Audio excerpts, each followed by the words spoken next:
So I'm going to go ahead and hit recording. And we have Tina with us. So everyone get your pens out, take notes. This is being recorded. So if you're driving and you can't take notes, then listen in. Okay. Take mental notes because you'll want to go back and revisit this so that you can put this into your business.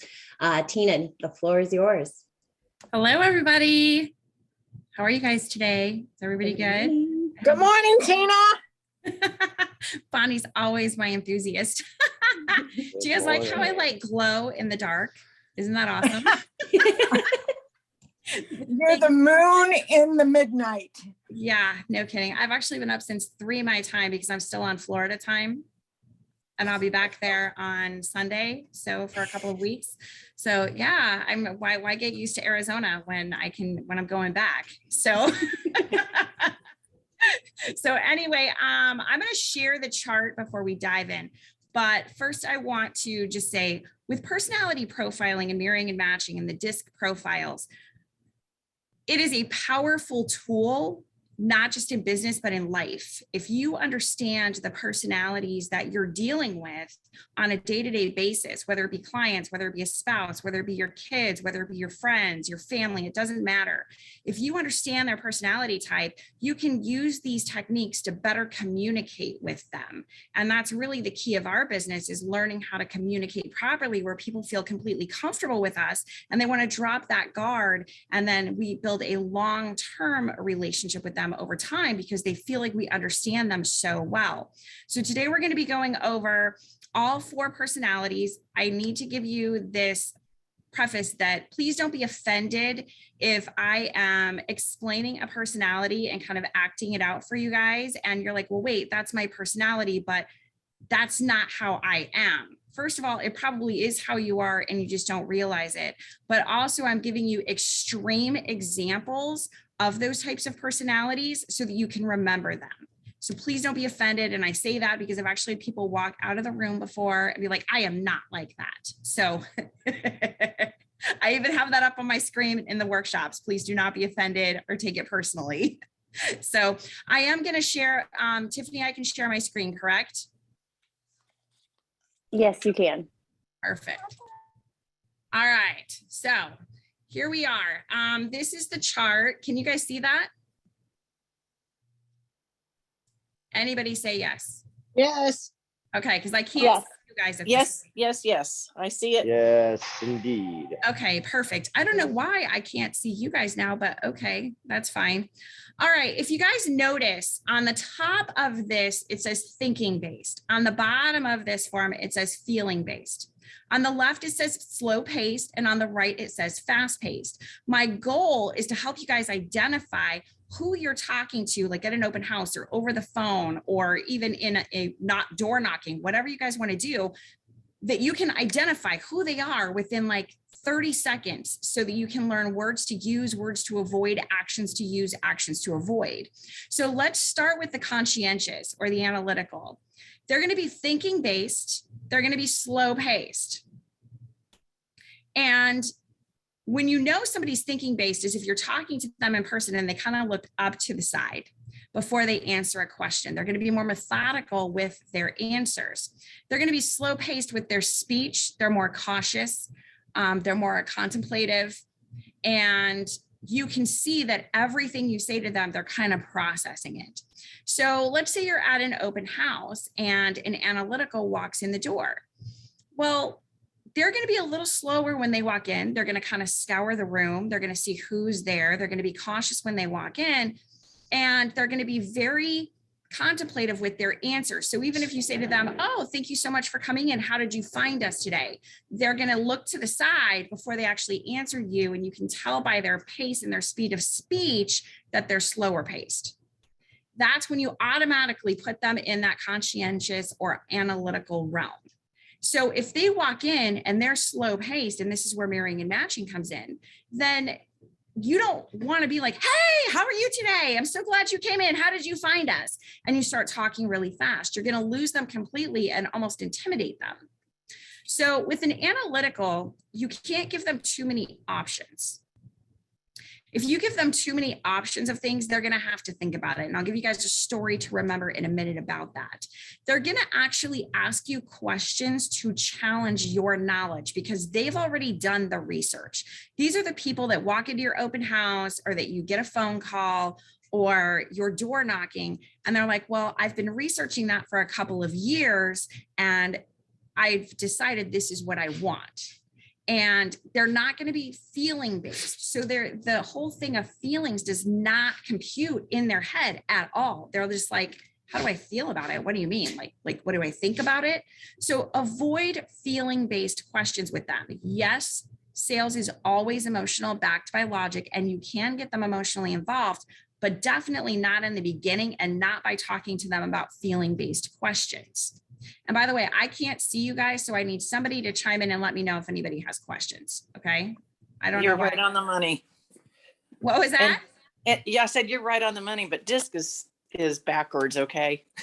What do you mean? I'm looking at the. She's saying the reading I'm looking of at the it. screen. Yeah, it says CDSI, but if you look at it from the D and go down and around, then it says. Right. You start with the D and you go around. So I'm starting with C. I usually start with D, but I'm doing something different today. So yes. Okay, Miss Analytical.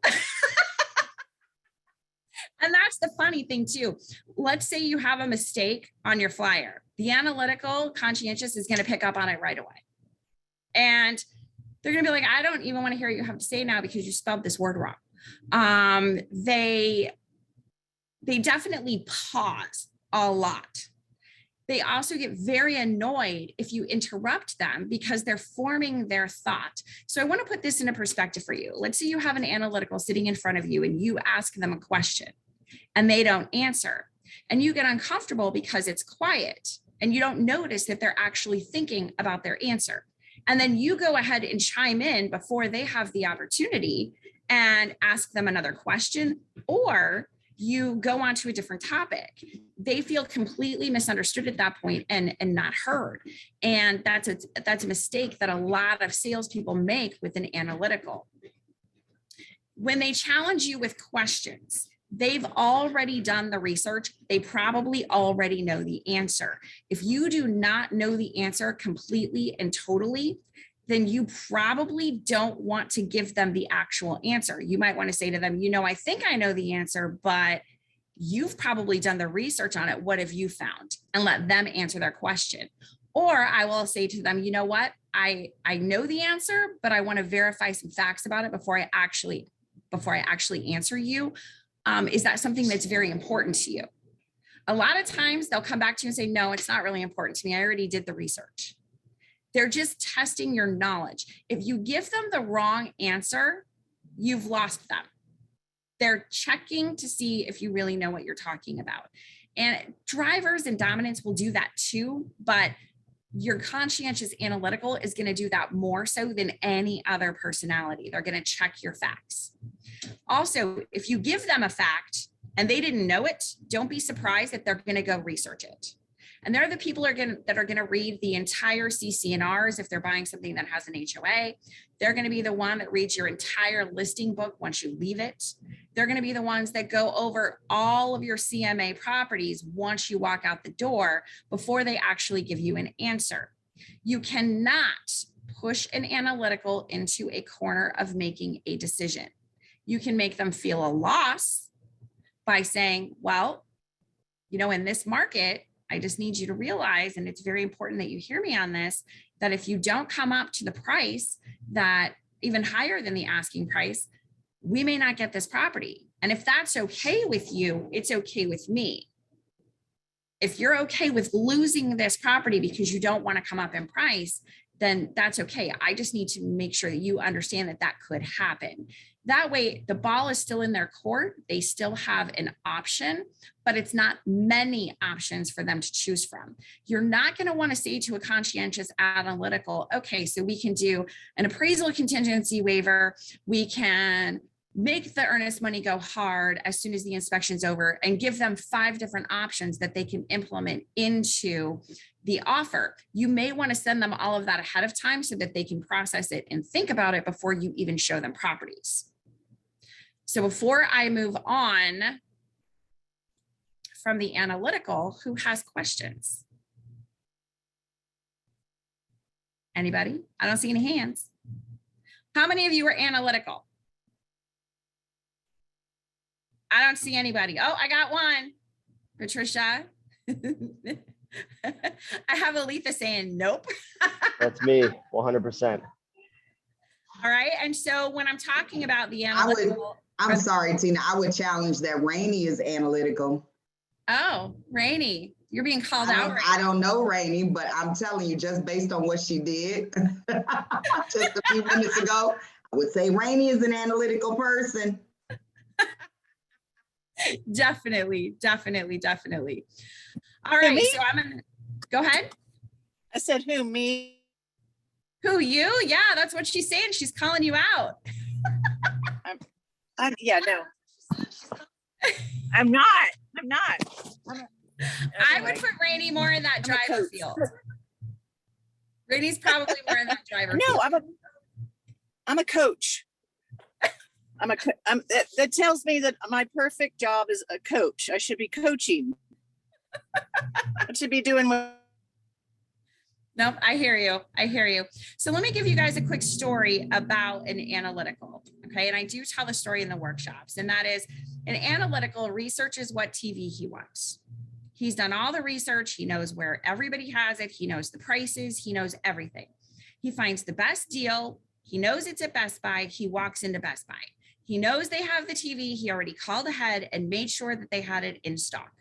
He walks in, he's ready to buy it. He walks over to the TV and a salesman is standing there and he says, well, I want this TV right here.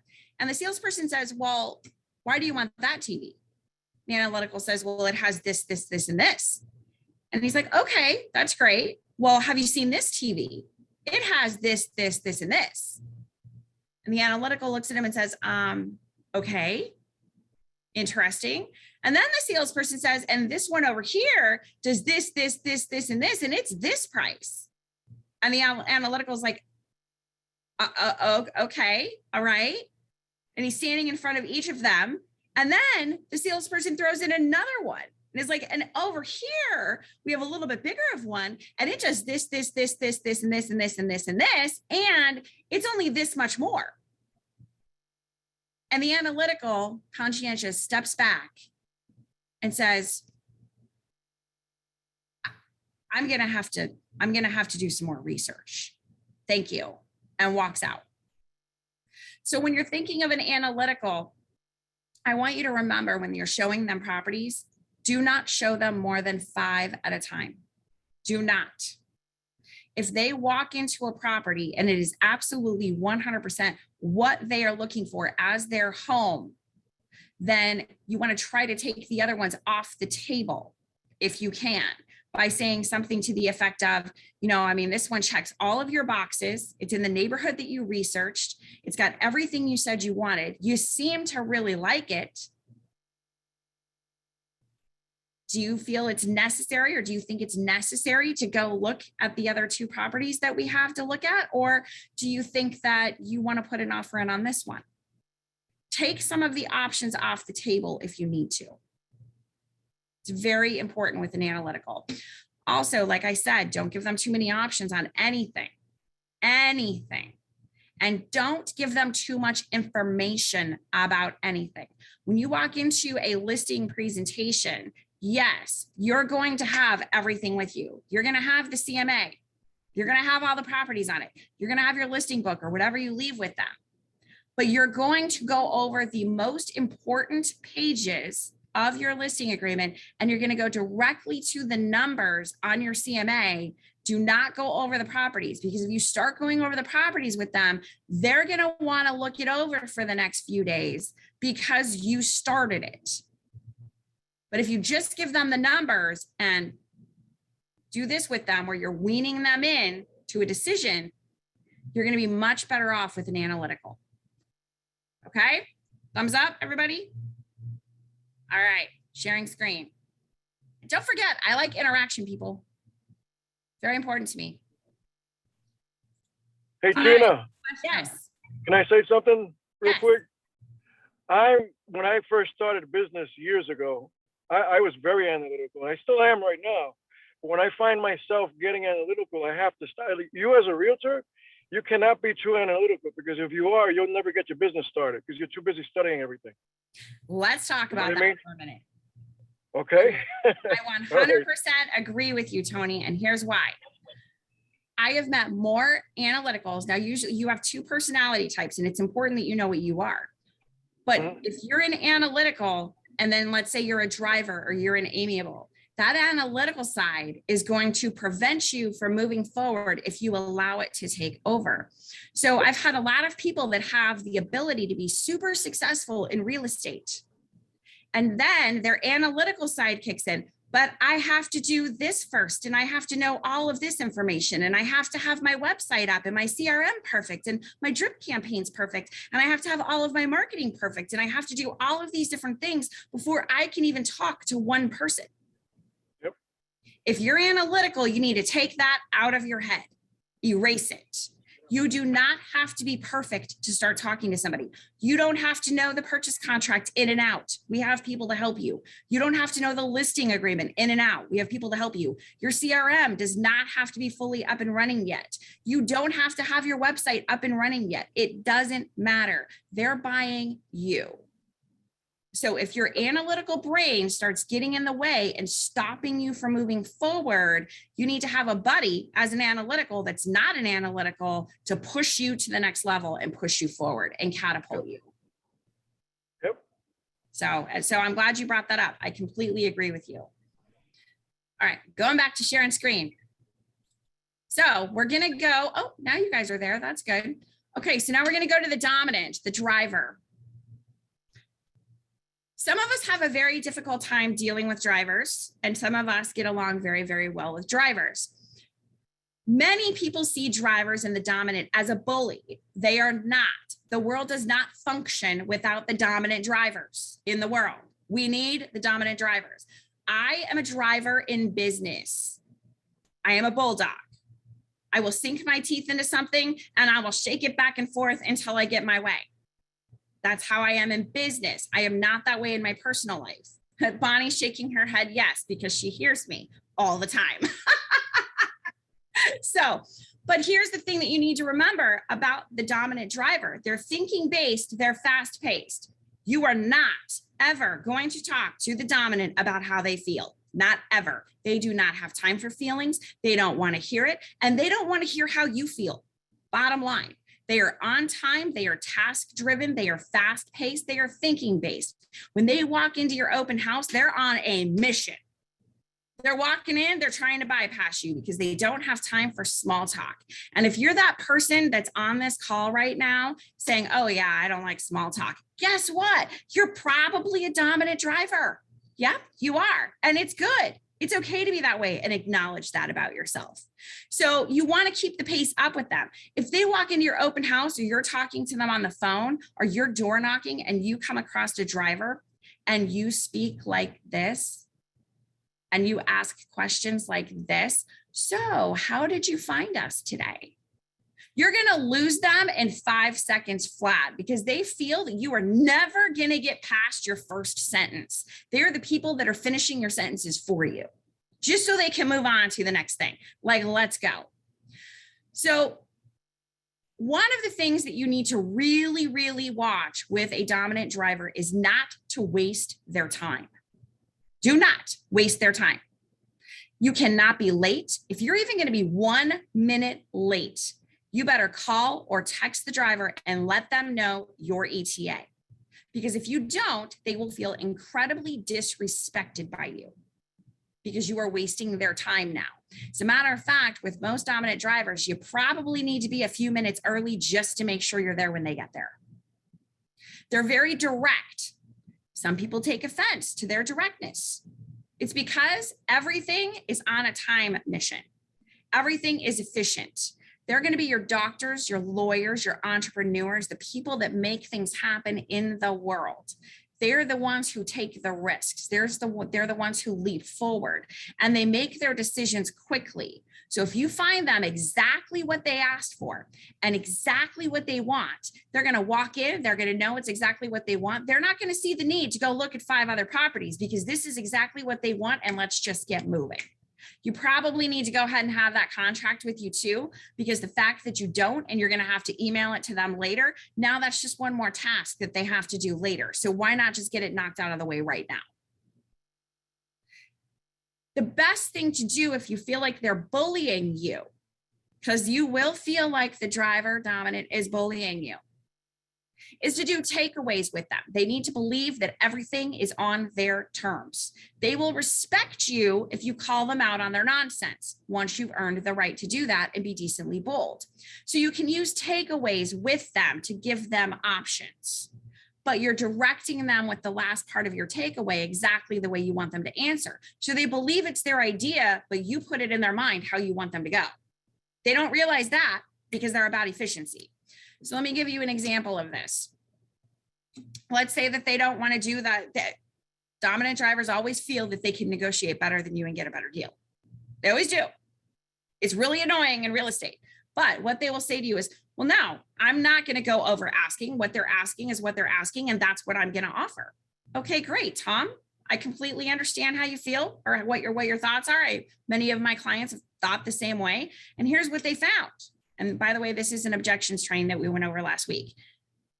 Tom, we can go ahead and offer exactly what they're asking. That's fine. But I also need you to think about the fact that we haven't found any other home that suits your needs like this one. So we can do it your way, absolutely. Or we can go ahead and go a little bit higher to ensure that you actually get this and we can be done with showings. It's up to you. Now they're in, because number one, you pointed out that it could be more efficient if we just go ahead and go a little bit higher. Listen, it's probably worth $5,000 to $10,000 more to a dominant driver to go up in price, because now we're being efficient. We're done with this. We can check this off the box and we can go do our next thing in life. They're also the ones that when you date them, they're like, well, okay, so that was on my list to find my significant other. Check, we've got that one out of the way. Let's move to the next one. So they're funny in that manner. You need to be genuine with them. Do not give them needless information. With your dominant drivers, you're going to bullet point. Always bullet point with your dominant drivers. If you give them a paragraph in text, it's like this to them. Really? Why do I need to know all of this? Just tell me the exact information that I need to know. So I'm going to give you guys a quick example of me, not my prettiest moment as a driver. And I like to be vulnerable with you guys. We all have our issues. In this moment, I was working 14-hour days. The car dealership calls and says, we can trade in your truck. And I'm like, okay, awesome. Let's trade in my truck. But here's the thing. These are the 2 vehicles I'm interested in looking at. I'm going to fill out your application. I'm going to do everything that you need, send you my financials and everything. I need to know that you can make this deal work before I step on that lot. I'm going to come in. I'm going to test drive both of those vehicles. I'm going to pick one. So I need to know the numbers on both. Do not bring me down there to tell me this is not going to work. Please, I'm too busy for that. I don't have time. So they call me back. They're like, yep, we have these 2 cars for you. I'm like, okay, so I'm bringing in my Nissan Titan Pro X4 to trade it in. Yay. So excited. They have the 2 cars sitting up front for me. I pull up, the sales guy comes out and he goes, well, we're not going to make either of those cars work because you're too upside down on your truck. Excuse me?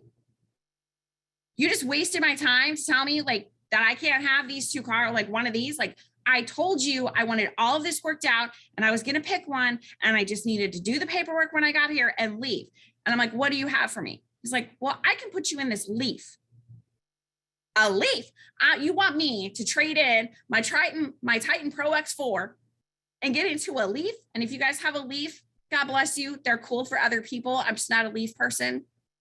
Okay, I'm just not. I'm not getting in the Leaf. I'm not driving the Leaf. What do you mean? You're putting me in a Leaf? No.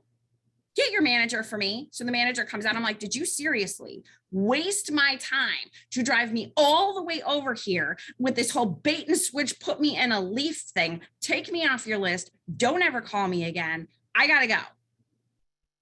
Not my prettiest moment, but that is what you will get into with a driver. Now, drivers highly respect, though, like I said, if you call them out on their bull. If you call them out on their bull and they're yelling at you about something and you say to them, you know what? I respect you. I hear what you're saying, but I need you to change your tone with me. So when you're ready to have a rational conversation with me, why don't you call me back? Now, I know there's a lot of you on this call that are like, ooh, yeah, no, I can't do that. Well, then guess what? You're not going to win the driver over. You're not. The driver, if they're bullying you, needs to know that you are strong enough to call them out on their crap. They need to know that you're going to be as good at negotiating as they are. So if you don't do that, you're probably going to lose them as a client. And if you do lose them as a client because of it, guess what? It's okay. It's totally okay. You're not desperate. It's okay to let them go. But drivers will be one of your quickest decision makers, and they usually have enough money out there to be able to get whatever they want. They've already methodically put everything in place. They are very methodical, just like analyticals. And it's not uncommon for you guys to have a dominant driver who is a secondary expressive or a secondary conscientious analytical. Your analytical drivers are going to be the ones that you're going to have to kind of sway over the edge a little bit with their thinking based, holding them back type of side. So, all right, I'm going to stop sharing screen for a minute. What questions you guys have about drivers and who identifies as a driver? This guy. I know, Miss This Elite. guy right here. David. Okay. Yeah. And I'm probably that analytical lean. I have a bend toward the analytical driver too. You're not an expressive driver? Oh, that too. I probably am all of it. Yeah. Well, you become a chameleon over time, but Aletha, here's what I'm going to say. I'm going to say in your personal life, you're probably more of the expressive driver. You like to have fun. You like to be around people. You're very high paced. When it comes to work, you step into that analytical role to analyze everything. That's very true. Very true. I know that just from seeing you on this screen today, by the way, and that's how good all of you will get at this. If you practice. All right, David, let's talk for a minute. Driver side. What about this did you relate to? So two things. I was going to say, actually what you just said to her was, I didn't want to like jump on and be like, oh, me too. But like, so in my private life, I'm very sociable, outgoing, like free, no cares. But as soon as anything business related or having to do with me and my personal life and like something important comes in, I'm that analytical driver all the way. Here's a little story. So the bane of my existence are car commercials these days, because it's all about stupid, beautiful scenery going over tiny little pebbles, making it look like they're bouncing over like rocks and stuff. But there's literally zero useful information about the vehicle. And that annoys the crap out of me to no end. I know, because they're trying to go for that emotion, right? And your analytical drivers are like, what the hell is this commercial about? Why? What's the purpose? Exactly. Yeah, absolutely. And how do you have to curve yourself sometimes to work with clients?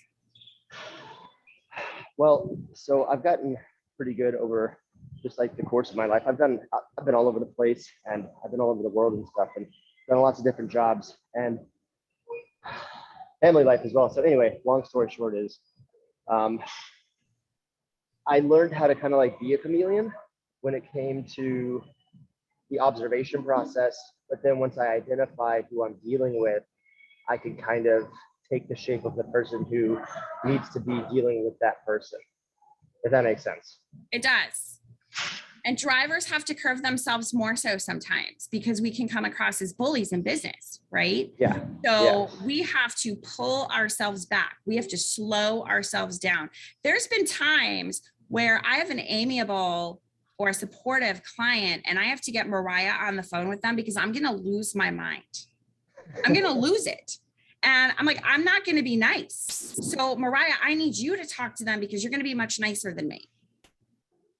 And I know that about myself. So I surround myself with supportive people that can step in when I need them to handle something that I'm going to lose my patience with. It gives me a better quality of life. So that's funny, Tina. I got to tell you, I use my husband for that. So I do that as seriously, well. everyone loves my husband. And so I call him my secret weapon. When I know that I'm very impatient, I literally take him on appointments so he can be the schmoozer. He can be the one that's getting everybody happy, keeping the atmosphere relaxed. So yeah, perfect. Right on, spot on. Absolutely. I do the same thing, but more so on the personal side, because I had that driver side comes out very strong in my mom life. And that's not always great with little ones.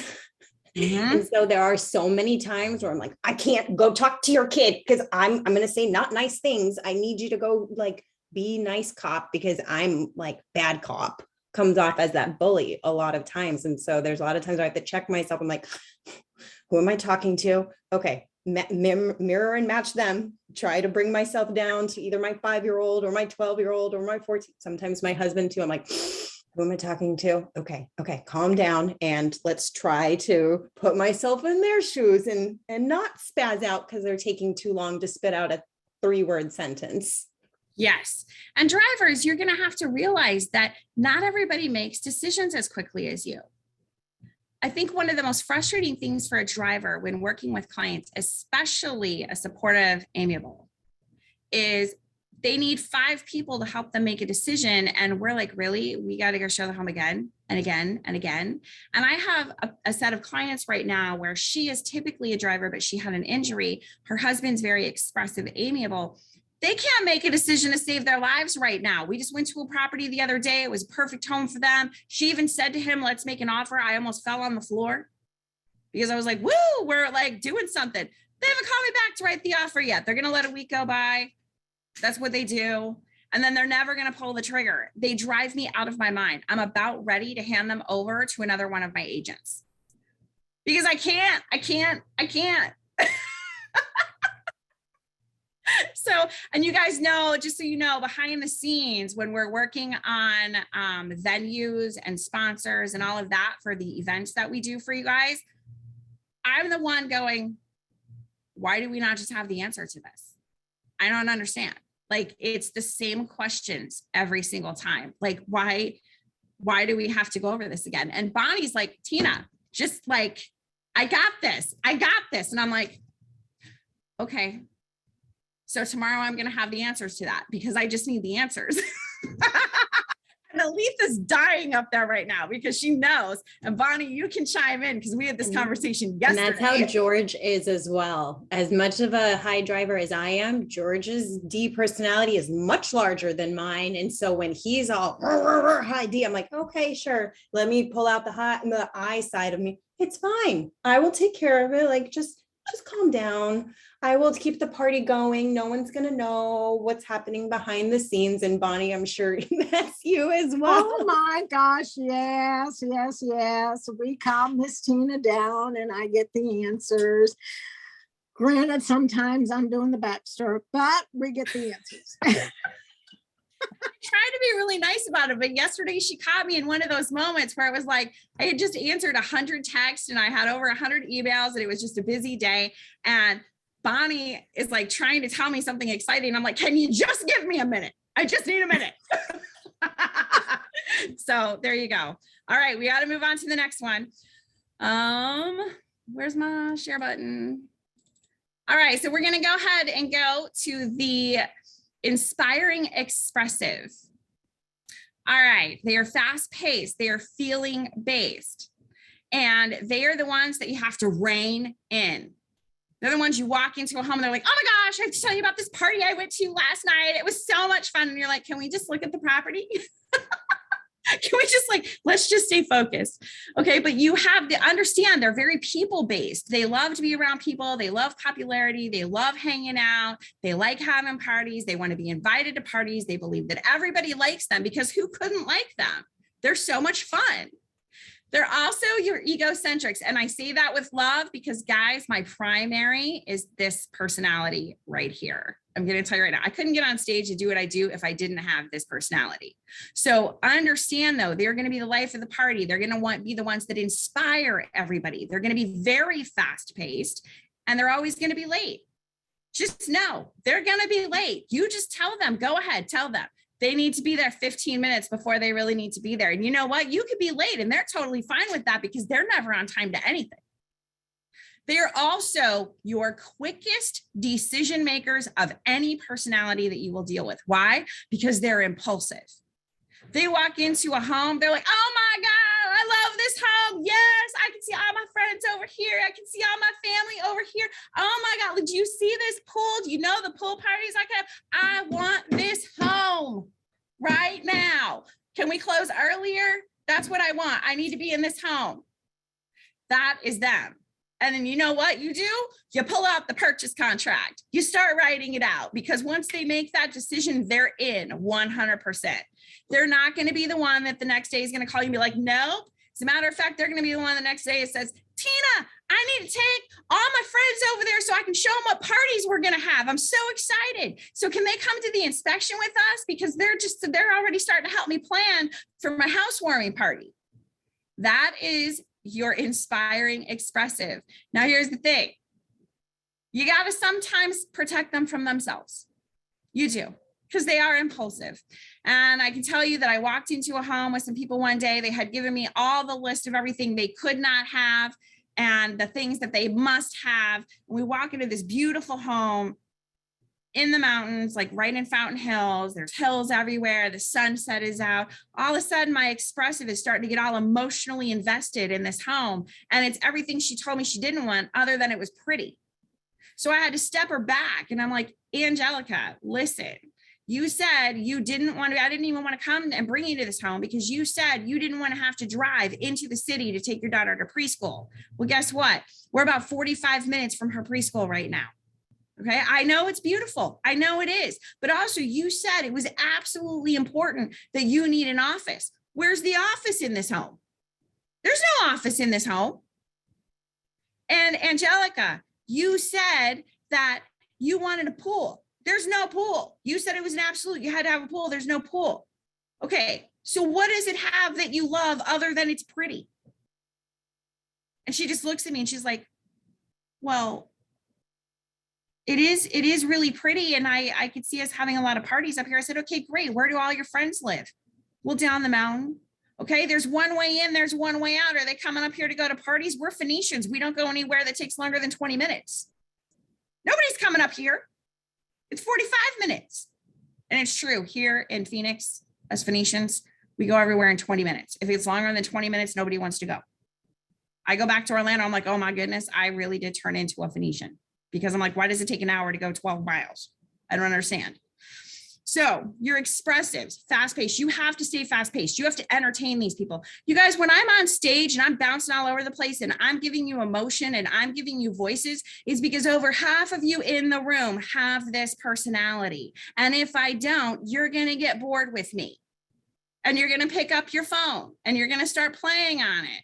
And you're going to have to get up and you're going to walk around and you're all feeling based. So you're like, well, I'm just not feeling like I'm interested in this because it's just not entertaining. And I need to go walk around because I need to gather myself because I can't focus right now. So you got to rein the expressives, the inspiring ones in. You've got to rein them in. So here's how you do that. Are you ready? Say this. Say this so I can see all your faces. This is what you do with your inspiring expressive. You tell them the night before, okay, listen, Cindy, we have 2 hours to see these 6 properties. That means we are going to have to be completely on task tomorrow.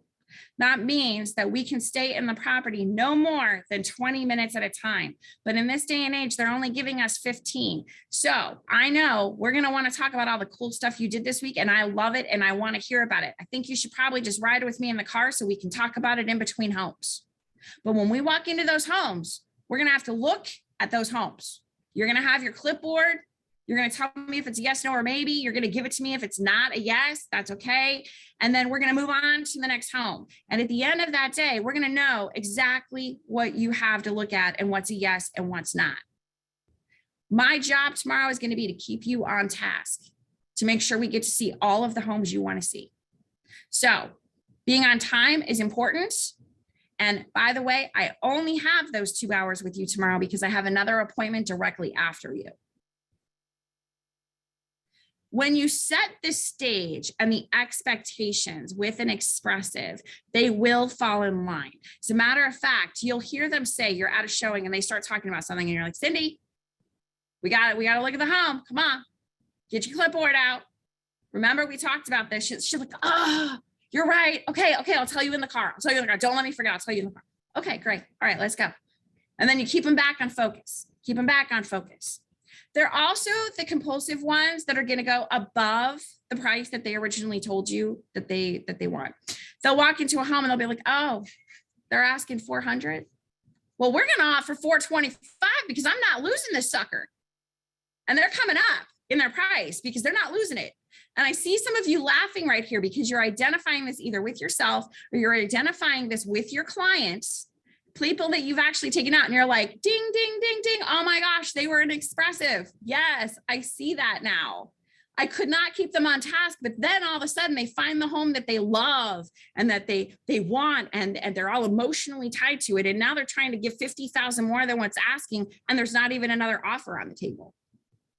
And I'm trying to talk them off the ledge. So that is your expressive. Now, a lot of you relate to this personality, right? So I'm going to give a word of caution to you guys.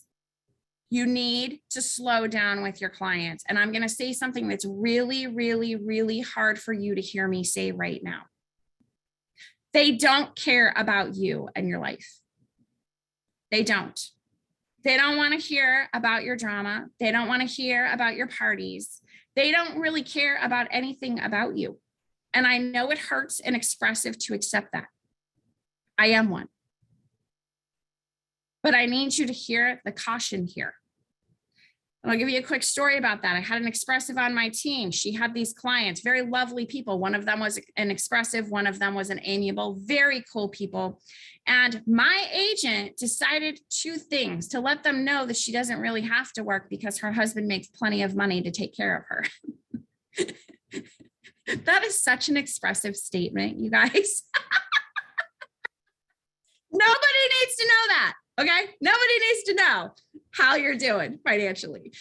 You don't have to prove yourself to anybody with that statement, okay? Just keep it to yourself. Expressives, please. The other thing that she mentioned after that is that her and her husband were going through some problems. And she started talking about the separation and whatever else. Well, the client calls me because they all meet me and they're like, hey, listen, so we need to do this, this, and this, and we want to put an offer on this home, but we want you to do it because we don't feel that she's focused enough to take care of our needs, wants, and desires. So I had to call my agent and have this conversation with her. And she was crying because she thought they were her friends and they're just clients. Guys, they don't care about your life. It needs to be all about them. So that's a word of caution to all of you expressives out there. So who wants to admit they're an expressive after that? I am. I openly admit it. Hi, my name is Tina. I'm an expressive. Yes. I own it. Alith is cracking me up there. She's like, girl. Anybody else want to chime in with that? Come on, don't be shy. Lizette. Yeah, I can, that's me. And I've had to really process, I know if you've heard, there's a book where you take 10 seconds before you speak. So at times, even when I'm going through, maybe like you said, I'm going through things, whatever it is in my house, I have to remember 10 seconds because I want to be friends with everybody. I want to just like take everybody home and just like, hey, come over for dinner. And they'll invite me. Like my clients at the end love me. They invite me to all their parties and stuff, which is great. But not everybody's like that. So I have to remember to process the 10 seconds and think, remember that exactly, I just have to hush, let them talk, and it's all about them, all that kind of stuff, because it's hard. Guys, you drivers and expressives, another word of caution, stop finishing people's sentences. Learn to listen. Stop thinking about what you're going to say next. They can tell that you're sitting there thinking about what you're going to say next and that you're not really listening to them. So you need to practice your listening skills. Your analyticals and your amiables, your supportive amiables that we're getting to next, they listen all day long so intently, and they remember everything that you say. So be cautious of that too. If you're talking too much, you're in trouble. You're in trouble because they're going to remember. Okay, all right, we're going to move on to the next one, and then I'm going to open it up to you guys. All right, the supportive amiable. This is going to surprise you guys a lot. I mean, a lot. I am an expressive by nature. In business, I become a dominant. And in my personal life, guess what? I'm a supportive amiable. Totally 100%. You wouldn't even know me as in a relationship because I'm like, I don't like conflict. I don't want to make decisions. I just want everything to be chill. I want everybody to be happy. And that is your supportive amiable. Your supportive amiable is friends, literally, legitimately, with everybody. They are the sweetest people you will ever meet in your life. They're the ones that bring you flowers when you're sick. They're the ones that show up with soup. They are the ones who, when somebody passes away in your family, they are right there holding all the pieces, making everything better. The world does not go around without your supportive amiable. They are very slow paced. They are very feeling based. Everything is about emotion to the supportive amiable. If they do not feel that you are their friend, you're not going to keep them as a client. If they do not feel that you have their best interest at heart, you are not going to keep them as a client. And let me share a word of caution about the amiable. There's a couple. First of all, they are not going to make a decision on their own at all. They are going to ask everybody else that's influential in their life if they are making the right decision. They are scared to death to make the wrong decision. So they are the ones that you'll show them some homes because you didn't identify that they're a supportive amiable.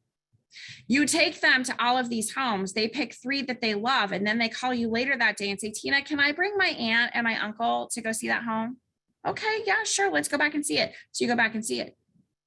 Tina, my friend Becky and my friend Shannon, they really need to see the home too. This is the next day, by the way. And 5 showings later, we may be making a decision. They're very slow at decision making. Now, if you push an amiable into a corner, guess what? They're going to come out either fighting, and you're going to see a side to them and you're like, whoa, who am I even talking? I don't even know who this person is right now. They're like, they're screaming at me. I've never heard this person even raise their voice. Why are they screaming at me? Or they're going to fight. What that means is you thought everything was great. And then guess what? They disappear off the face of the planet, almost like they changed their phone number to avoid you. You are now the plague to them because you pushed them into a decision. So you have to be very easygoing with the amiable. And by the way, when you do get them under contract, whether it's a listing or a purchase, you're going to have to handhold them through the whole entire thing, which is why I have Mariah to help me with those people, because I'm going to lose my mind, people.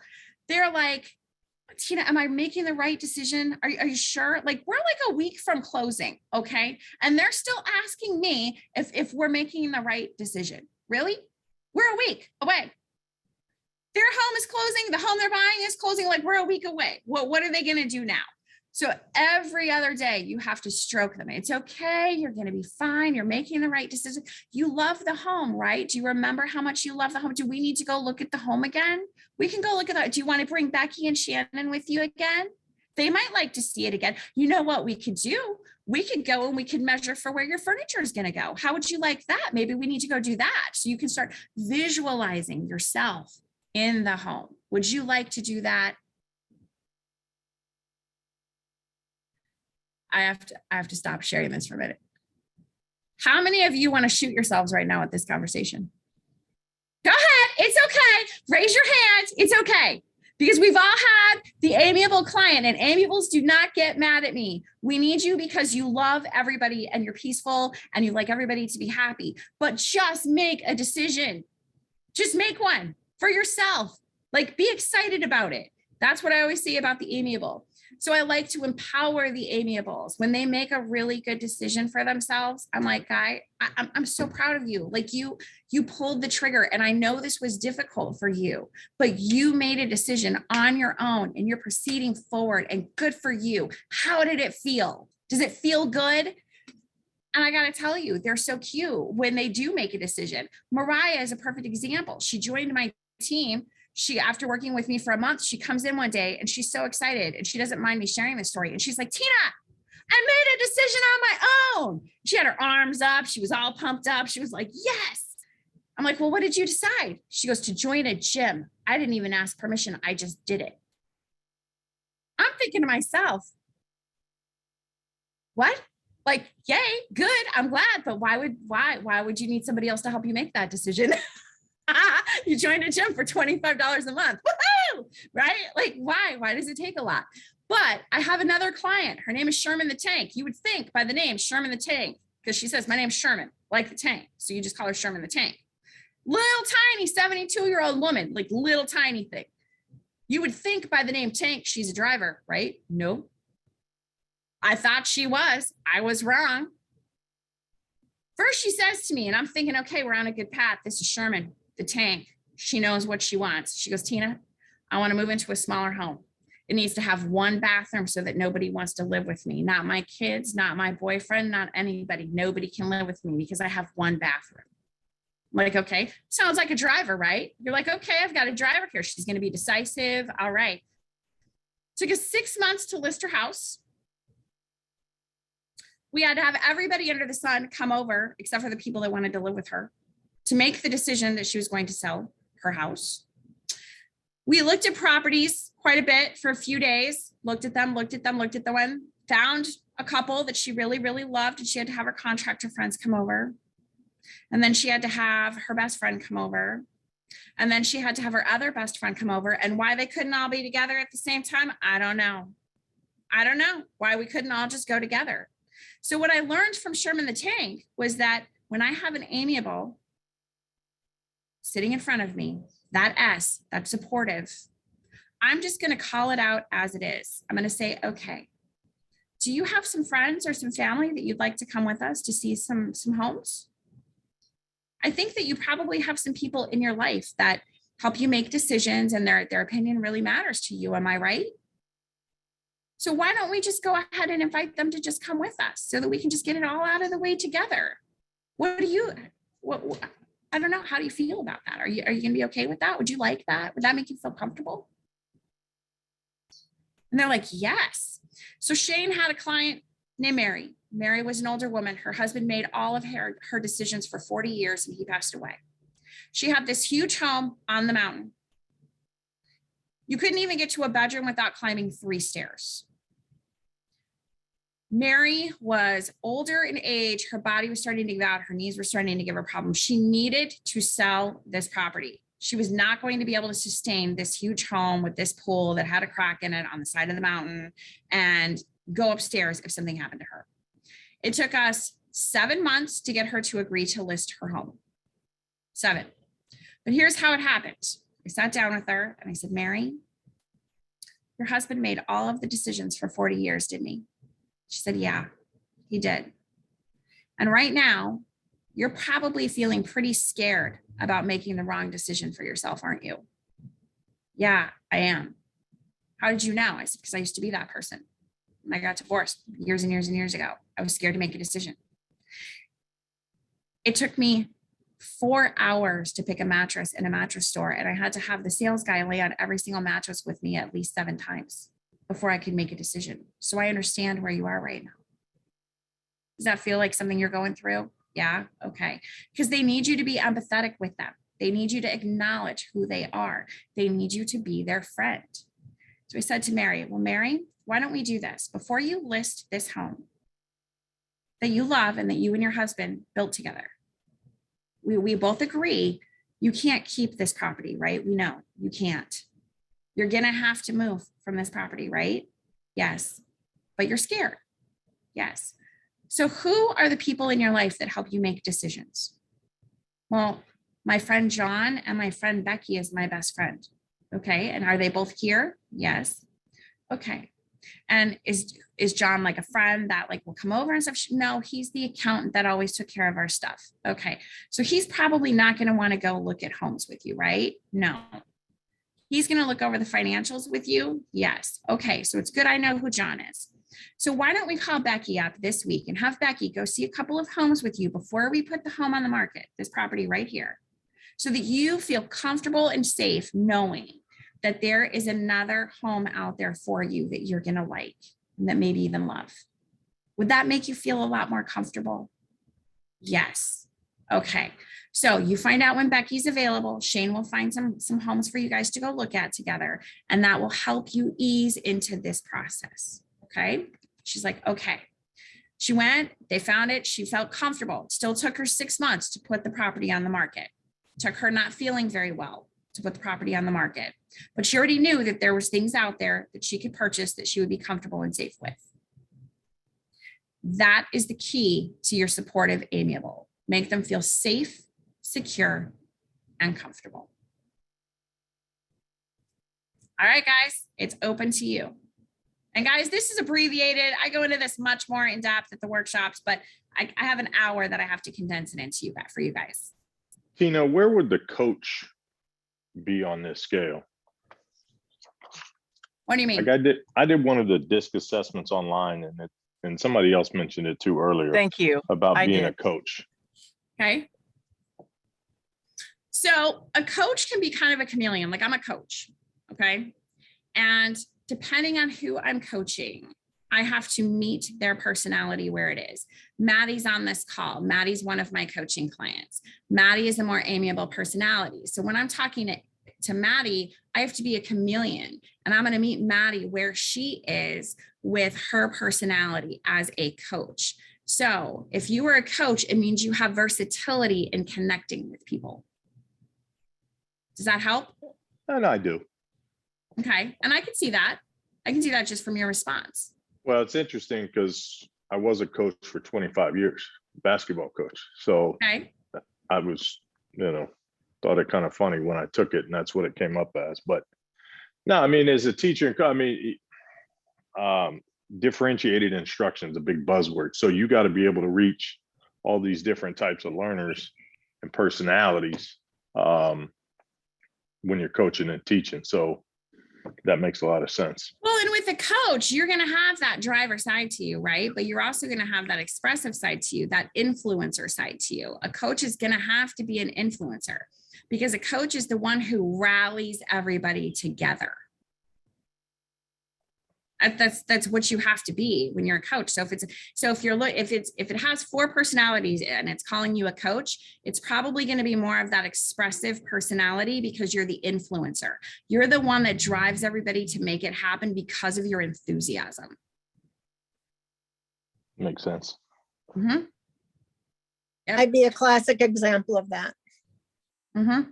I would agree. Yep. All right, what else do we have? Nice to see you on there, Jonathan. By the way, Jonathan is helping me put the Boca event together. So we have dates now. Yay. March 22nd, 23rd. I don't know if we can actually call it Boca. Well, I know it's kind of, I'm doing it's the in Boca West Palm. West Palm. It's like right there, right? Right. Yeah, it's Palm Beach Convention Center. So yep. We're like right smack dab in the middle of South Florida. South Florida. Just call it another borough of New York. We're gonna. I was playing with like working on some marketing like Tina does West Palm, but I didn't think that was going to play over very well. No, that puts me in porn star status. No, you can't do that. Fred is laughing. Fred is actually helping promote this event as well. So we love having the DeFalcos in there also. So yeah. Hey, Tina, I agree with everything you said about yourself, but you left me hanging here a little bit. I was hoping you were going to help me with my double D problem, but you not yet. Your boys are bad. Double D. No, seriously. I mean, the DD just drives me crazy. I'm trying to get some I in there and all the other stuff, but No, the other D keeps coming back, No, and it is like when I first started learning this 21 years ago, guys, I was a double expressive. Like I didn't have any other personality, and to wrangle me in was absolutely impossible. I really had to learn how to curve my personality and add other things in. So you do learn how to mold. You have to learn how, if somebody's standing in front of you and they're slow paced, you need to become slow paced, even if you're not. If they're fast paced, you need to become fast paced, even if you're not. And it's going to feel uncomfortable and it's going to feel stupid. But my saying is, I'm first going to make you uncomfortable before I can make you successful. And that's a true statement. Everything I ask you to do, I've had to do myself. Tina, Yes. can you recommend where we could go in and look at our personal trait as suggestions of how to make it consciously work on making it fit each profile? Like, this is what you can do. If this is who you are, then if you're working with this person, approach it this way. Like, I hear you talking about that. Is there somewhere that we can exercise this? Is there somewhere we can find this information? The best thing that you can do to help start to curve your personality and match your clients with who they are is mirroring and the matching. If they're slow paced, you're slow paced. If they're fast paced, you're fast paced. If they're thinking based, you become thinking based, which means all of your words come across in thought provoking questions. If they're feeling based, you're asking them how they're feeling about everything. And guys, it gets complicated. You have a driver, client, and then their spouse is an amiable. Right? And you're like, oh, okay. So literally you have to change gears. When you're talking to the driver, you're fast, you're to the point, and you literally then have to turn to the amiable and calm down. And I actually act this out on stage, but you actually have to calm down, slow yourself down, and go into feeling-based questions. And you're switching between the two of them, speaking their language, because that's what this really is. It's a language that we speak as the personality that we are. But it all comes down to fast-paced, slow-paced, thinking-based, feeling-based. If you master knowing that and understanding that and mirroring and matching that, you will have success. The rest of it will come over time. Tina, you can learn about all these at tinavaliant.com. Yes, you can. Nice plug. Wait, hold on. Who's trying to talk? Okay, Bill. Okay, thank you. Have you ever had like the amiable with, let's say an amiable wife, like you just brought up, with a driver husband who kind of bullies and tries to dominate? And have you ever just switched and said, well, Tina, what do you feel about this house? And kind of like facepalm the driver, because she's not getting a chance to express. Have you ever done that to sort of calm down the bullying? I do it every time. When I have different personalities, there are always going to be different personalities. You'll never have the same personality in spouses or siblings buying a house together, or a mother, son buying a house together. They're always different. And so, Bill, it's exactly what I do. It's almost like getting into character and shifting, because guys, remember, we're on stage. We are all the time. So literally I'll talk to the driver. He's bullying. And I'll be like, okay, Bob, I heard what you're saying. I get it. I'm going to ask Cynthia how she feels about it. And then I turn and look at Cynthia, and he's not even in my vision. So that I'm looking eye contact to eye contact with her and saying, okay, you've heard all of this so far. How are you feeling about all of this? And notice, even talking to you and explaining it, you shift gears. You slow yourself down, you go into feeling-based mode, and you don't give the driver the attention. And what's funny, I just had this. When you have a driver woman and an amiable husband who never feels like he's heard ever, and every time he speaks, he gets cut off. Drives me crazy when I see men going through that. Totally, it really does. So I will literally look at the wife, I'll get everything out with her, and then I'll switch and I'll say, Warren, how are you feeling about this? Like, I haven't heard much from you. And she knows I'm not looking at her. I am not even giving her the opportunity. And if she does speak over him, I'm going to turn and I'm going to look at her and I'm going to say, Cynthia, I heard everything you said. I want to make sure Warren and I are on the same page. It's important that I hear his voice in this. Let me tell you, if you have an amiable man that's going through that and you give him your full attention and let him speak to you and tell you how he feels, You have a client for life in that man. Warren actually walked me out the door. He wouldn't even sit at the table initially. And by the end, Warren actually walked me to the door and was like, you are my real estate agent. And hugged me. This huge 6'7" older guy was like, ooh, because I actually listened to what he had to say. And I didn't let her bulldoze him. People need to be heard. Don't let one of them bulldoze the other. You have to call them out on it somehow. But did the wife still like you, Tina? That's the loves question. me. Loves me. And you know why? Because she respected that I took over.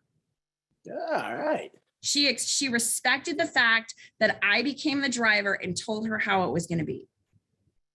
I had earned the right to do that at this point. I had spent enough time with them. Remember, guys, you're the professional. You do this all the time. And absolutely. You may be intimidated by the fact that there's a driver in the room and you let them take the lead. Well, they might be a doctor, they might be a lawyer, they get to lead that. You lead the meeting. You're the leader. I even tell them where to sit. Like when I'm there for a listing appointment, I walk over to their table, I stand next to the seat that I'm going to sit at. I'm like, is it okay if I sit in this seat and you guys sit right there?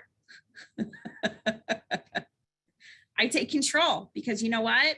It is our business. This is our livelihood and we are the professional and we've earned the right to do that if we're sitting in their home right now. So, all right, guys, I have to get on a coaching call in less than 15 minutes. So any other questions before I hop off? Be watching. I will be posting in GPS. We have 3 events coming up, just so you guys know. We're doing relationship real estate, like I said, on March 22nd and 23rd at the Palm Beach Convention Center. We are doing Orlando. I think we're doing April 4th and 5th. And by the way, we planned this around spring breaks to make sure that there's no issues for the families out there that need to have kids at home. And then I believe Melbourne is not an EXP. It's not an EXP sponsor this time, but anybody's welcome.